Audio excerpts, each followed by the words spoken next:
উদযাপন উপলক্ষে মঞ্চে উপস্থিত প্রণম্য সভাপতি মহাশয়, শ্রদ্ধেয় প্রধান শিক্ষক মহাশয়, অন্যান্য শিক্ষক শিক্ষিকাবৃন্দ এবং মঞ্চে উপস্থিত আমার গুণীজন, সবাইকে আমার প্রণাম ও শ্রদ্ধা জানিয়ে আজকের অনুষ্ঠানের প্রাসঙ্গিকতা সম্পর্কে দু এক কথা বলার চেষ্টা করছি।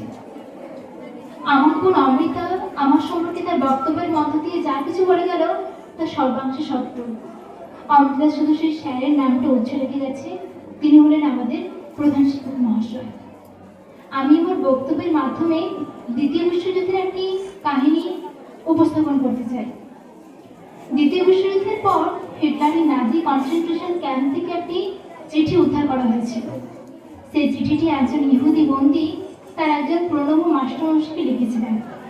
প্রিয় মাস্টারমশাই, আমি হিটলারের নাজি কনসেন্ট্রেশন ক্যাম্প থেকে বেঁচে ফিরে আসা আপনার একজন সৌভাগ্যবান ছাত্র বলছি। আমি সৌভাগ্যবান কারণ আমি আবার মুক্ত বিহঙ্গের মতো খোলা আকাশের নিচে প্রকৃতিকে চাক্ষুষ করার মতো সুযোগ পেয়েছি। মাস্টারমশাই, আমি হিটলারের নাজি কনসেন্ট্রেশন ক্যাম্পে যে নির্মম দৃশ্য দেখেছি, আমার মনে হয় প্রত্যেকটি মানুষের তা জানা উচিত। আমি দেখেছি প্রত্যেকটি কনসেন্ট্রেশন ক্যাম্প তৈরি করেছে উচ্চশিক্ষিত ইঞ্জিনিয়াররা। আমি দেখেছি প্রত্যেকটি চেম্বারের গ্যাস তৈরি করেছে উচ্চশিক্ষিত কেমিস্টরা। আমি দেখেছি উচ্চশিক্ষিত ডাক্তাররা প্রতিনিয়ত নতুন প্রজন্মকে ধ্বংস করছে। আমি দেখছি প্রতিটি নার্স শিশু থেকে বৃদ্ধ পর্যন্ত প্রত্যেকটি মানুষকে হত্যা করে উল্লাস করতে। এ তো কয়েকটি বিচ্ছিন্ন ঘটনা নয়।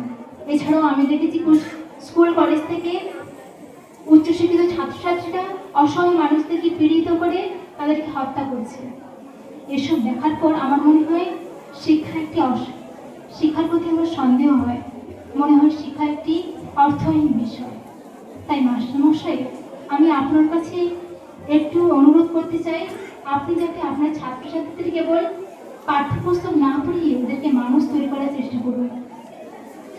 এবং একটা কথা সর্বদা মনে রাখবেন, আপনার শিক্ষায় কোনো শিক্ষিত যেন জ্ঞানী শয়তান বা মূর্খ তৈরি না হয়।